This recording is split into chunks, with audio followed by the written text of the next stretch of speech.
Hello friends, welcome to Soumya academy. कैसे हैं आप सब? I hope all of you are good. तो उसी सीरीज़ को आगे कंटिन्यू करते हुए लास्ट टाइम जैसे हमने प्रिंसिपल्स ऑफ मैनेजमेंट के बारे में कुछ क्वेश्चंस देखे थे, आज हम कुछ क्वेश्चंस बिजनेस इकोनॉमिक्स के देखेंगे। इकोनॉमिक्स के क्वेश्चंस भी ये आपके कॉमर्स के ही एक पार्ट हैं जो आपके एग्जाम्स के पेपर में आते हैं। तो स्टार्ट करते हैं क्वेश्चन। फर्स्ट क्वेश्चन है, welfare oriented definition of economics has been given by. अर्थशास्त्र की कल्याण आधारित परिभाषा डैश के द्वारा दी गई है। तो किसके द्वारा दी गई है? तो वेलफेयर डेफिनेशन जो हमारी दी गई है वो हमारी दी गई है option number A, professor Marshall, यानी ए मार्शल के द्वारा दी गई है हमारी कल्याण आधारित परिभाषा। क्लियर? अब चलते हैं हम अपने नेक्स्ट क्वेश्चन की तरफ।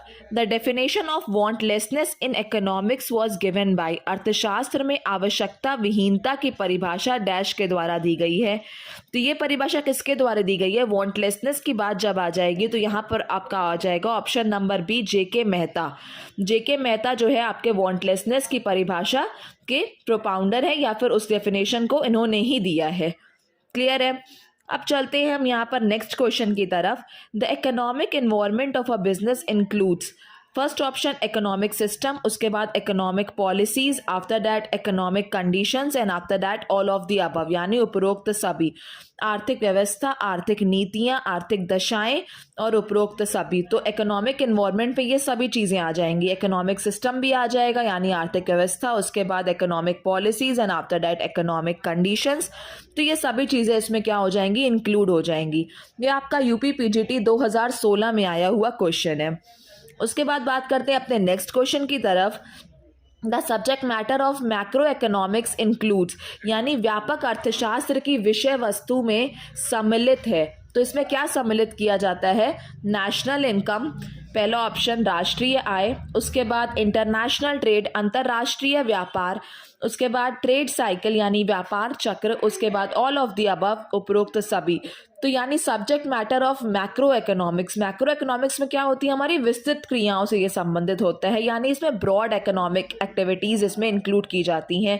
तो जब ब्रॉड इकोनॉमिक एक्टिविटीज़ को इसमें इंक्लूड किया जाएगा तो ऑटोमेटिकली उसमें क्या आ जाएगा? आपका नेशनल इनकम आ जाएगा, प्रोडक्शन आ जाएगा, एम्प्लॉयमेंट आ जाएगा, अनएम्प्लॉयमेंट आ जाएगा, उसके अलावा ट्रेड साइकिल आ जाएगा, एक नॉर्मल प्राइस लेवल आ जाएगा। ये सब चीज़ इसमें आपका इंक्लूड किया जाएगा। यहाँ पर क्या हो जाएगा? ऑप्शन नंबर डी जो हो जाएगा करेक्ट हो जाएगा, ऑल ऑफ द अबव।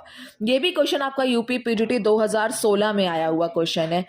जैसे कि आप जानते हैं कि हम यहाँ पर इस प्लेटफॉर्म पे जो भी क्वेश्चंस आपके जिस भी ईयर में रेपिटेटिव हैं वही वाले क्वेश्चंस हम इसमें प्लेटफॉर्म पे सॉल्व करते हैं। ये क्वेश्चंस आपके सॉल्व करने से आपका रिवीजन भी हो जाएगा और जिसको ये नहीं पता होगा उसके लिए इस क्वेश्चन का उनको समझने में भी इस क्वेश्चन की आसानी हो जाएगी, ताकि एग्जाम में अगर वो क्वेश्चन आए तो हम उस क्वेश्चन को आराम से एक करेक्ट ऑप्शन पे टिक करके आ पाए। तो अब चलते हैं नेक्स्ट क्वेश्चन की तरफ। According to the classical theory of employment, deviations from the state of full employment are of, यानी रोजगार के प्रतिष्ठित सिद्धांत के अनुसार पूर्ण रोजगार से विचलन की स्थिति होती है। फर्स्ट ऑप्शन परमानेंट नेचर, स्थायी प्रकृति की, उसके बाद है प्योरली टेम्पररी यानी पूरी तरीके से अस्थायी। तो आपका यही वाला ऑप्शन क्या हो जाएगा? करेक्ट हो जाएगा। क्यों? क्योंकि यदि अर्थव्यवस्था में किसी कारणवश सपोज करिए कहीं बेरोजगारी आ गई, यानी उत्पन्न हो जाती है बेरोजगारी, तो उसके कारण क्या होगा? मजदूरी दर में गिरावट आ जाएगी, और मजदूरी दर में अगर गिरावट आ जाएगी तो उसके बाद क्या होगा? अधिक श्रमिकों को रोजगार देने के बारे में सोचा जाएगा। इससे क्या होगा? ऑटोमेटिकली क्या होगी? बेरोजगारी जो होगी समाप्त हो जाएगी और पूर्ण रोजगार की स्थिति जो होगी वो उत्पन्न हो जाएगी, या पूर्ण रोजगार व्याप्त हो जाएगा। तो इसीलिए क्या होता है? ये प्योरली टेम्पररी होता है, यानी पूरी रूप से अस्थायी होता है। ये आपका पीजीटी 2016 का क्वेश्चन है। उसके बाद next question, the theory that supply creates its own demand and therefore full employment is natural situation is concern with, यानी आपूर्ति अपनी मांग स्वयं बनाती है। ये आपको टर्म देके ध्यान दीजिएगा इस पे, आपूर्ति अपनी मांग स्वयं बनाती है और इसीलिए पूर्ण रोजगार एक प्राकृतिक स्थिति है। यही दो स्टेटमेंट हैं जो इसमें ध्यान रखने वाले हैं। तो ये सिद्धांत किसके द्वारा दिया गया था? ये सिद्धांत ऑप्शन नंबर ए, सेज के द्वारा दिया गया था, यानी इसको सेज लॉ में इंक्लूड किया जाता है।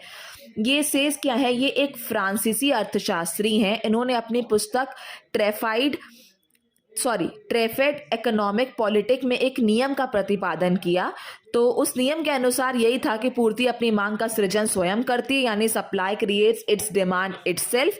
इसीलिए पूर्ण रोजगार एक प्राकृतिक स्थिति है, यानी therefore full employment is a natural situation. तो यही दो लाइन इनकी इंपॉर्टेंट है, किसकी? सेज लॉ की। यही दो लाइन से आपका क्वेश्चन यहाँ पर पुट अप कर लिया है, जिसका आंसर क्या हो जाएगा? ऑप्शन नंबर ए हो जाएगा, सेज लॉ। उसके बाद बात करते हैं money is the pivot around which the economic science clusters. तो यहाँ पर एक वर्ड आप याद कर लीजिए, पाइवॉट अराउंड, यानी उस धन एक ऐसा केंद्र बिंदु है जिसके चारों तरफ आर्थिक विज्ञान घिरा रहता है।